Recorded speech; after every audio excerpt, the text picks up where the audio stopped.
Hello there, my name is Damian Benney. I work at Penrell Comprehensive School in Swansea, and this is an abridged version of my researchED talk, using desirable difficulties to make learning easier. I presented this last year at Durrington and Rugby and Surrey, and then finally early this year in my home country researchED of researchED Cymru. So apologies if you've seen it before. I like the title using desirable difficulties to make learning easy because of course it sounds like a direct contradiction. Why would you make something more difficult, and how could that possibly make learning easier? They build on the work of the Bjorks. I've got to say that when I first read the work of the Bjorks and watched some videos and been interviewed, it really did open my eyes to a lot of things and changed the way that I thought about learning. So that's Robert Bjork, and that's his wife, Bjork. No, not really. Sorry, forgive me that one joke. This is Robert and Elizabeth Bjork. And if nothing else from this talk, you go in and read some of their work and watch some of the videos. Their work on memory learning is just absolutely fascinating. And as I said, for me, it really, really opened my eyes. So this is the bit of work that I'm looking at, making things hard on yourself, but in a good way. So it's this concept of desirable difficulties, making things more difficult to actually enhance learning. So really, I just wasn't aware of it till a couple of years ago. And they were the first people ever to sort of flag up this really, really important difference between learning and performance. So performance is something we can see in the here and the now. Learning, you can't see. You can only infer learning. You can only sort of infer learning from what you can see in terms of current performance. But they were the first people to say that somebody's performance could be really, really good. You can observe things in class, you think, well, this is just fantastic, but they actually have no impact on long-term learning. And equally, sometimes you could see performance being what seems to be quite poor, and yet it has such a positive impact on long-term learning. So this is what they say about it. And just that last sentence, I think, is particularly important. Current performance can be a highly unreliable index of whether learning has occurred. And this also is where Professor Coe came up with, linked up with the poor proxies for learning. Now, I never thought that this was a particularly good title. I think they should have just been told not necessarily proxies for learning, because the top one, students are busy, lots of work is done. Surely that is desirable. Students are engaged, interested, motivated again. Curriculum has been covered. Classroom is ordered, calm, under control. None of those, of course, are bad things. You wouldn't want necessarily the opposite. But I think what Professor Coe and what the Bjorks would say is that none of those would actually show that long-term learning is going to take place. We've got to think a little bit differently if we're going to think about, is learning actually taking place? So it also led to, before we had Eston a couple of years ago at Penrail, our head teacher in a meeting said we're not looking to try to show progress in lessons, and in many cases this isn't desirable. And that actually sort of split staff down the middle. Because a lot of staff thought that, well, how can you possibly say that to have an hour lesson? Shouldn't pupils shouldn't we be putting in an hour's worth of progress into them?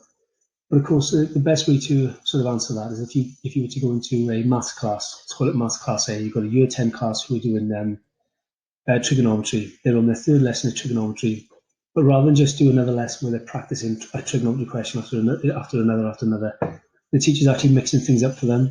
And some of the questions are on trigonometry, some are on Pythagoras, some are on area of a triangle. It's what Craig Barton would call same surface, different deep.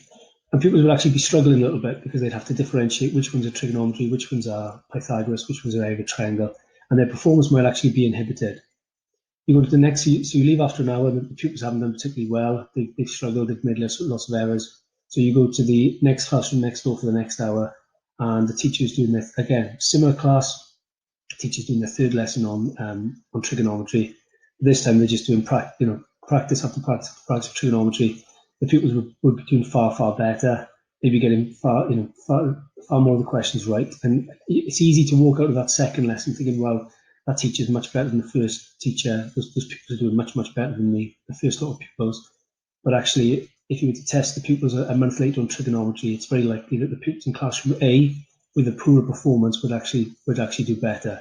So evidence that sometimes if you can inhibit performance, make short-term performance worse, you can actually get gains in long-term learning. But the key to work with Bjorks is that the difficulties have got to be desirable. You can't just make things work impossibly rock hard for students and that's it. It's just not as simple as that. So a desirable difficulty is desirable because, well, there we are. It says there. So the two things that I'm going to look at, I'm going to look at them together. They're not the same thing, but they are linked. The first is the spacing effect. This is probably the oldest bit of educational research that there's ever been. This is Ebbinghouse's forgetting curve. And it shows, as we know, that when people learn something, they start to forget it almost straight away. And we've got to come back to that piece of learning, a number of times. What I would like to draw your attention to, though, is that the rate of decay after each review is shallower. So you don't forget as quickly. And I think that's really, really important to actually understand the cognitive science behind that. And the second bit of desirable difficulties is retrieval practice. And retrieval practice literally means remembering something you were previously taught. For it to be true retrieval practice, there has to have been some delay since you were first taught it. So it's not as simple as parroting back something at the end of the lesson and saying, yeah, that's retrieval practice. Well, no, it's not. It has to be some sort of delay. So retrieval practice is difficult because you're asking students to remember something you've previously taught them. It could be a week ago, a month ago, or even 6 months ago, or even longer. So obviously it's difficult. There's a desirable difficulty. If they're able to remember it correctly, then that memory is more retrievable in the future. And there's like loads and loads of research on both spacing and retrieval practice. This is possibly one of the most famous ones, just to compare group 1 and group 3. So group 1 studied the text, then they restudied it, and then they did a final test. So it's very much like having a class of students, teaching them something, and then teaching it to them again and again and again, and then giving them a test. Compared to group 3, who studied a text, but then were tested on it. They were tested on it again, and then they had their final test. And if you look at the graph to the right-hand side, the one that I'm not blanking out, after a week's delay, the study group did far, far worse than the study test group. So it just shows this is the generative effect, the testing effect. This is retrieval practice this just shows how powerful it is for long-term learning. And I think the important thing also to point out here is that the students in the group 3, when they sat their final test, they probably felt the least confident about doing well on their final test, and probably the study group probably felt the most confident because, and the thing with desirable difficulties is it's counterintuitive. If you're getting students to struggle on something, they'll feel like they're not doing so well. So whenever you're using desirable difficulties for students, I think it actually helps to talk them through the theory of it, so they know why you're asking them to do work which is hard and not just reteaching them. And I think that's a really important point. And retrieval practice works because every time a memory is retrieved, that memory becomes more accessible in the future. So that's what I tell my students whenever we do retrieval practice. Every single lesson, it's hard, it's difficult. The reason we do it though is if they can remember something correctly, that memory becomes more accessible in the future. And before I just look at how I use retrieval and spacing strategies, I just want to go into the cognitive science a little bit more because I just think it's absolutely fascinating. And I'm just going to look at this post by Veronica Yan, which was done on the Learning Scientist. And this purely builds on the work of the Bjorks, and it's this idea now that memory is, as most of us would probably think, it's not on one single continuum from remembered right down to completely and utterly forgotten. But actually, Bjork's theory is that it's called the new theory of disuse. That whenever we learn something new, it doesn't sit somewhere on the continuum between remembered and forgotten, but it actually has two strengths. So it's stored in the brain, but it has two strengths. It has a retrieval strength and a storage strength. And understanding what those mean and how they interact, I think is really, really important to understanding why spaced retrieval practice works so effectively. So what we've got is we've got retrieval strength and we've got storage strength. So whenever you learn something new, it will sit somewhere on that graph. It will have a certain retrieval strength and it will have a certain storage strength. And there's 5 things that we really need to understand about retrieval strength and storage strength. Now, retrieval strength you can measure, you can observe. It's how easy it is for somebody to actually, to retrieve something from their, from their memory. So retrieval strength, I think, is very much analogous to performance. Whereas storage strength, you can't measure storage strength. we want the goal of all our instruction is to make as much of what we teach to have high storage strength as we possibly can. That's what we want, is everything we teach our students to end up long-term to have a really, really high storage strength in their long-term memory. So retrieval strength you can measure, it's analogous to performance, but storage strength you can't, you can only infer it. And I think storage strength is analogous to learning. Now, these 5 things that we need to understand. The first one is that retrieval strength should always start on high. Whenever you taught someone, they should be able to repeat back to you, what's the capital of France, Paris? They should be able to repeat that back, without too many problems. But what retrieval strength does is it decays and it goes from right to left. So it will start high, but it will decay and it will go towards the left. And eventually, if we're not careful, retrieval strength will hit 0 and you won't be able to retrieve it. Storage strength, and that's the first thing. The second thing is that storage strength does not decrease. So when a bit of knowledge or a concept has a high storage strength, that storage strength will not decrease.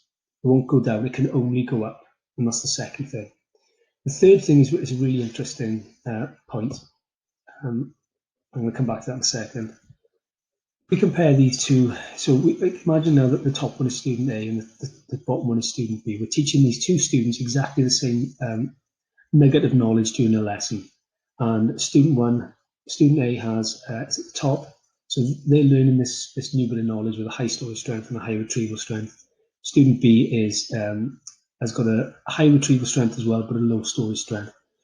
Now, as we said, both of those retrieval strengths are going to decay. Okay, so as we said earlier. But what's interesting is that the student with the highest storage strength, their retrieval strength will decay slower. So both dots will move from the right of the graph to the left of the graph. But the person with the highest storage strength, that bit of knowledge, the retrieval strength of it will decay much, much slower than student B.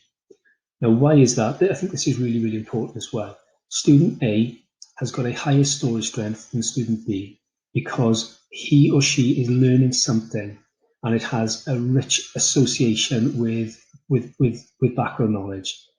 There's lots of associated links with knowledge that's already stored in their long-term memory, whereas student B has not got a great deal of background knowledge, hasn't got a great deal of knowledge to knit this new bit of knowledge onto. So student A is, we call that person really clever, and this is where the Massey Effect takes place, because this just shows why those people who know lots find future learning so much easier. It's because they build up their beautiful schema because they've always got they've always got those webs to build it into. Student B doesn't have those. Now, as we said, student B's retrieval strength will decay much, much quicker than student A's retrieval strength. They both reach 0 in the end. And this is the fourth bit, which is really, really important. The student with high storage strength, even if that retrieval strength goes all the way down and hits the 0, so storage strength is still high, but retrieval strength is 0, that knowledge, that concept, whatever it may be with a high storage strength, is easily relearned. So it maybe takes 5 minutes of prompting, of reteaching certain parts of it, and all of a sudden they could remember maybe 3 hours of content, and it will shoot back up to having high retrieval strength. Whereas the person with the low retrieval strength, so this person, is this going to work? This person here, they're going to go down really, really quickly. The retrieval strength is going to drop far, far quicker, and this person up here, in the same time, that person might be down to there. And once that person has forgotten, once person B has forgotten everything, once their retrieval strength has dropped down to 0, which is what we mean when they can't remember it, they can't easily relearn it. So 3 hours of content will have to be retaught over 3 hours. So this is the Massey Effect in action. Those with lots of background knowledge, those kids we would call clever, do lots of reading, whatever it may be, they just find future learning so much easier. Just to go back to give a brief example, maybe I should have done this previously. Just to give 2 examples of what we mean by bits of knowledge having different retrieval strength and different storage strength. Probably I'm going to come off this because I don't need to read it while I'm going through it. But for instance, I went to Cyprus on holiday with my family last year, and the hotel room number at the time would have had a high retrieval strength but low storage strength, because I was going back there every day. I knew which room number I was going to. Now, 8 months later, I've got absolutely no idea what the room number was. So it had high retrieval strength during the holiday, but that has quickly dropped down. So I would have had, for that room number, it would have landed about by here, and it would have been kept high during because I've been going back to the hotel room. But very, very quickly, I've come back from holiday, it's dropped down here, and you know what? I can't relearn it. I could, if it's something between 1 and 100, I could read, I could go through every single number, 1 to 100. I couldn't relearn it because it had low storage strength to begin with. Whereas the postcode of the house that I grew up in for many years ago in Dunland would have been originally up here. When I moved out to live with my now wife, the storage strength of it dropped, and actually I couldn't remember the postcode the other day, and my wife just said, "Oh, it's 782," and straight away it came up here, SA2 7UQ. I remembered it, and again, so just showing how easily something with high storage strength can be easily relearned. So again, what we're talking about for pupil A and pupil B is pupil A has got these beautiful schema in their heads. So whenever they're learning something new, they can just knit it into it. So they just get more cleverer and cleverer. And person B, if we go back to person B down here, person B is just experiencing the curriculum. They're not able to build on prior learning. And you know, if nothing else, what we've got to think about is how we can make sure that whenever we teach something in a classroom today, how do we get that bit of knowledge to have as high storage strength as we possibly can? So just another example of a schema. This is work from Gareth Rain, head teacher from a school in Wales. I just think it beautifully shows up as a visual representation of a schema. This is what he'd like his pupils to learn about a tree as they go through primary school. It was absolutely fantastic representation of that. And the fifth thing about retrieval strength and storage strength is, again, to do with their interaction. So just to sum up, just to recap, retrieval strength will decay. It'll go from right to left. Storage strength will not decay. It will only ever go upwards. The higher the storage strength, the slower the decay of retrieval strength. The higher the storage strength, the easier it is for that bit of knowledge to be relearned. So that's the 4 things so far. But the 5th thing is, how does storage strength and retrieval strength change when somebody actually does some retrieval practice? And this is where, again, it gets really, really fascinating. If we look at the two dots and 2 arrows on the right-hand side of the graph, we're asking somebody or 2 pupils to retrieve something when retrieval strength is high. So this could be at the end of a lesson during a plenary. So because it's easily retrieved, they're able to retrieve it successfully, and they get a tiny boost in storage strength and retrieval strength. Now, if we look at the 2 dots on the left, the goal of spacing is to allow a period of time for forgetting. Now, a lot of people think forgetting is our enemy, and it can be, but actually we need to harness the power of forgetting. Because if we can let our students start to forget stuff that we've taught them, their retrieval strength will drop. It will go from high to low. Now, the key here, and Barry Mock summed it up beautifully, he said it's about having the right size gap, the right size pause to have that boost. What you need to do is you need to allow pupils time to forget, and then you need to get them to retrieve that information when retrieval strength is low, not 0, but low. Because if they can do that successfully, they will have a massive boost in storage strength and a massive boost in retrieval strength. And the important thing is that boost in storage strength, because it means that that bit of information is going to, that nugget of knowledge is going to decay more slowly in terms of its retrieval strength, but it's going to have a high storage strength. So even if in future it is forgotten again, it's far more easier for them to relearn it because of its high storage strength. Now, that doesn't mean that if we can get person B to have that big boost, as we'd see in the bottom left arrow, it doesn't mean that all of a sudden they can have a beautiful schema, but it means that that nugget of knowledge is going to be more accessible in the future, so they can build future learning on it, so they can build a schema around that bit of knowledge. So what we have to do is we have to try to allow our students to forget. We have to allow retrieval strength to decrease. We need to get them to retrieve something successfully, and then we get that massive boost in retrieval strength, and more importantly, in storage strength. So when we do a plenary at the end of the lesson and pupils are repeating stuff back to us, that's great for checking for understanding and I think during lessons, whenever we do check for understanding, that's really important. People's not picking up misconceptions. But what we can do is, if we can just allow them time to forget, we get this massive boost in storage strength and retrieval strength. And this is where spaced retrieval practice comes in. Now, I've written a couple of blogs over the last couple of years as to various ways I've tried to incorporate this into my classroom. I'll just go through what I sort of currently do now. I just want to flag one thing up though. When we look at the spacing effect, when we review the information here, we get a slower decay of forgetting. And I think what's important here is how we review that knowledge.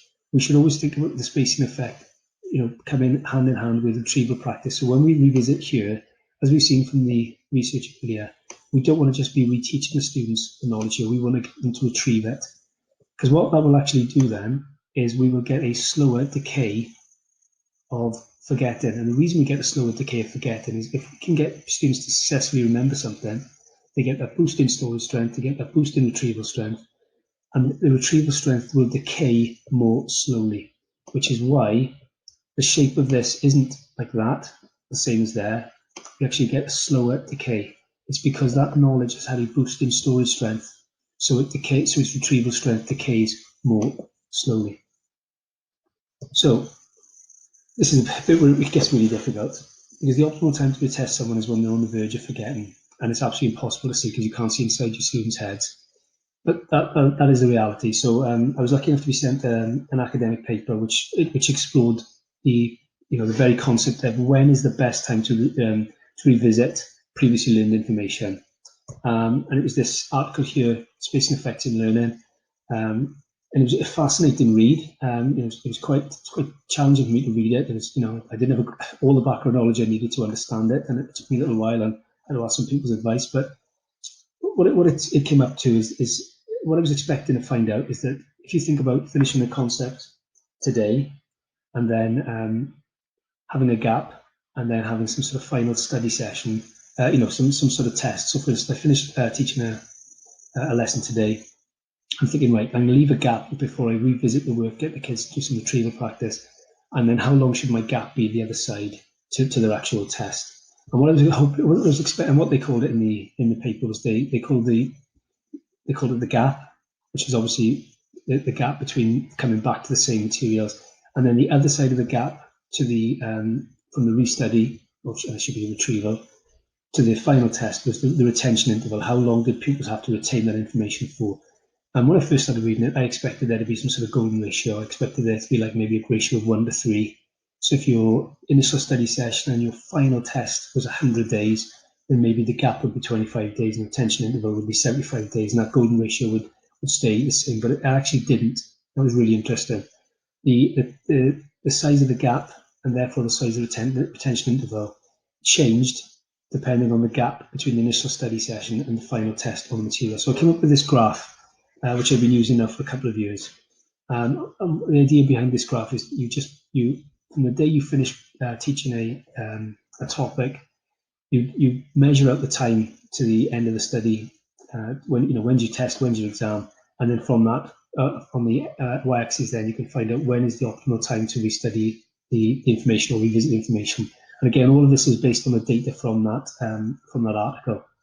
So I knocked these sort of things up. And that's what they look like. And I also made some spacing grids. So I need to think about what my students will be doing on the day that we actually want to revisit this information. I don't want to spend half a lesson reteaching everything. I want them to do retrieval practice. We just made a load of retrieval grids, and students would have to do them from memory. They do them in one colour, and then I go through it and they'd add anything they missed in a different colour. Students hated these, if truth be told, these retrieval grids, spacing grids. But they knew why we were doing them. And again, it's like it's a desirable difficulty. It's difficult, yes, you're going to struggle. It's no fun. It's not as much fun as you sitting there for half an hour when I reteach it. It's hard, but it'll actually really benefit you in your long-term learning. The students could, they bought into that and were happy is the wrong word, but they were happy to do these bits of work during certain lessons. So the way it worked is this. I'd finish scientific detection, for instance, on September the 28th. And I'd work out how many days I had left until the exam, 245 as example here. And then on the graph, okay, there was 70 odd days to the mock, but more importantly, there was 245 days until their Year 11 GCSE exam, and that would tell me that the best time to revisit that topic that I finished teaching them on September the 28th was 21 days later. Now that might seem a bit, a bit mental in a sense. So you've got 250 days until the exam. You're going to wait maybe 21 days to revisit that information, and that sort of leaves a whopping 229 days of retention interval. It just seems crazy. On the face of it, you might think, well, why don't we just wait 100 days, revisit it, and then that only leaves us a retention interval 150 days to the side.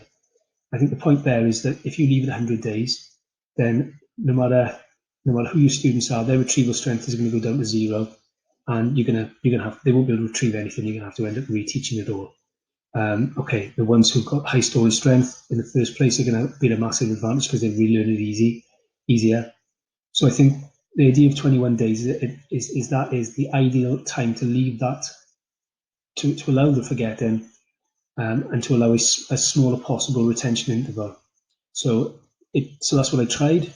And again, a topic like controlling processes, I finished on the 12th of February, exactly the same principle. How long for the exam? And again, so 108 days, I need to revisit this in about 13 days.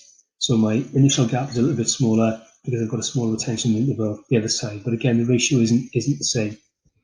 And again, this is just what it looked like. And the results I had in the first of doing it were probably the results that I've been most proud of up to that point in my teaching career. They were noticeably better than I expected. I'm not going to go into it too much, but since using spaced retrieval practice, I think my results have been far better than they ever were before. So the other thing probably worth pointing out is that I spent the last couple of years thinking hard about what the optimal spacing gap is. But the reality is there isn't an optimal spacing gap, because if you're teaching 30 students and they're all sitting down in front of you, when you teach them something, that knowledge is going to have a different storage strength for every single one of them, depending on their background knowledge, something you can't control on that day in your classroom.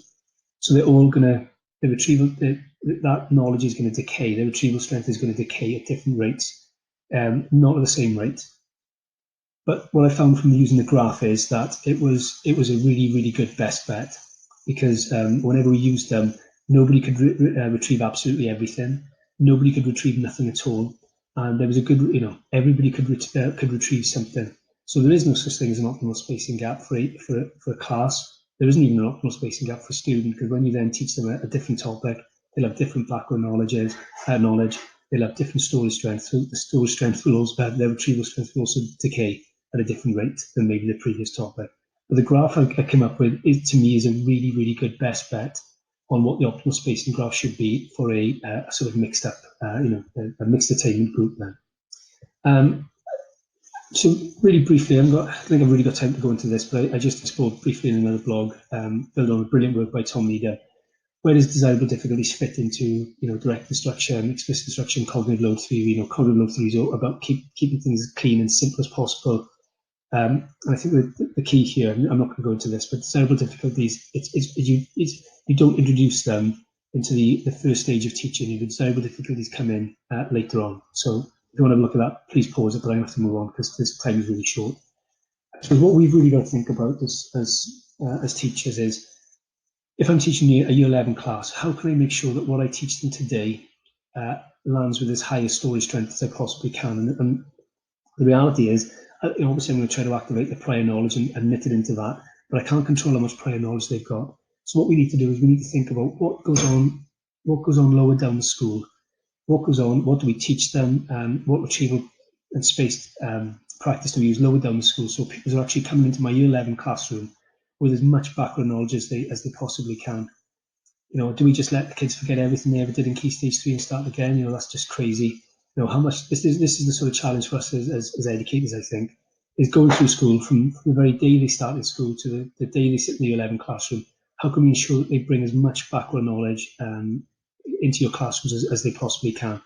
Because this, we've got to make sure the Massey Effect works for all our students, that students know as much background knowledge as possible when they sit down in your classroom. So they've got whatever you're teaching today, they've got that to build into it, and their retrieval strength will decay really, really slowly, and their storage strength, because it's high, it means that it's easy relearned. So again, it's just about building being able to build those schema successfully for our students.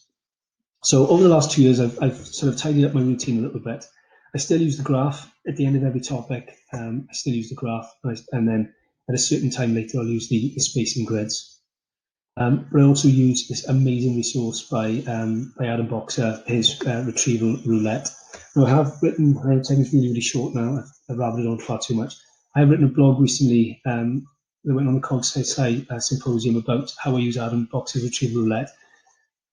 But this is just a fantastic resource for retrieval practice and also for spaced retrieval practice as well, because what happens is pupils come in and they have 3 questions from the current topic, which is all about building schema, and 3 questions from previously learned topics.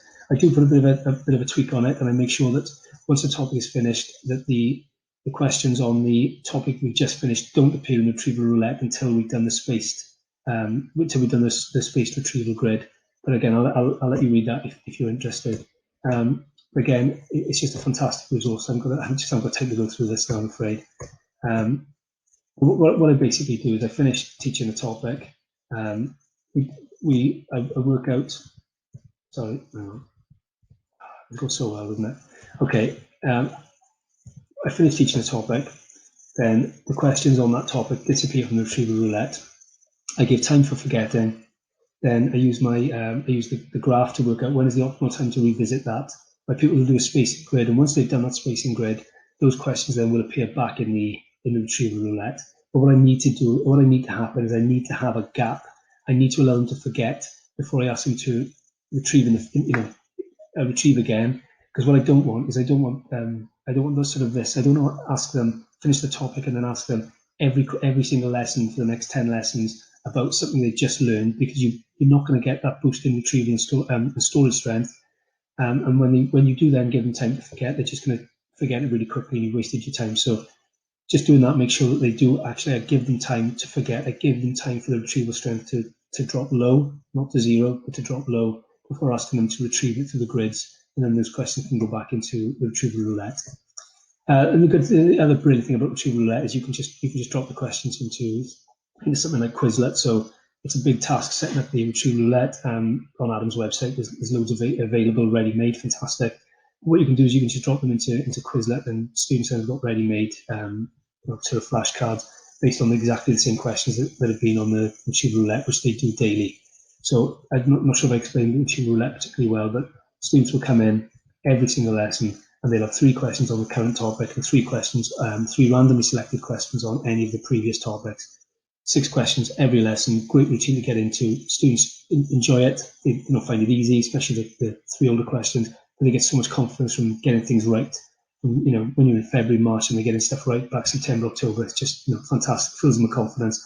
And I think it actually makes them more likely to revise because they feel they've got a great, they've got a great background to start building on, not starting from scratch. So just to finish, thank you for listening. Further reading, I really think you should listen to the Mr. Barton Mass podcast. His interview with Robert and Elizabeth Bjork is just absolutely phenomenal. Listening to them talk with such passion, great questions from Craig, amazing answers from the 2 of them. And it will just, for me, they will just open my eyes, the difference between performance and learning, and the importance of spaced retrieval practice to make sure that students build schema, make future learning as easy as we possibly can by making what we teach them today more accessible in the future. So thank you for listening. Hope you've enjoyed it and it's been of some use. I've got a blog, Mr. Benney, just Google Mr. Benney, one word, MRBENNEY. And a lot of this is sort of already in the blog, but I hope you enjoyed the research ed talk. Thank you. Goodbye.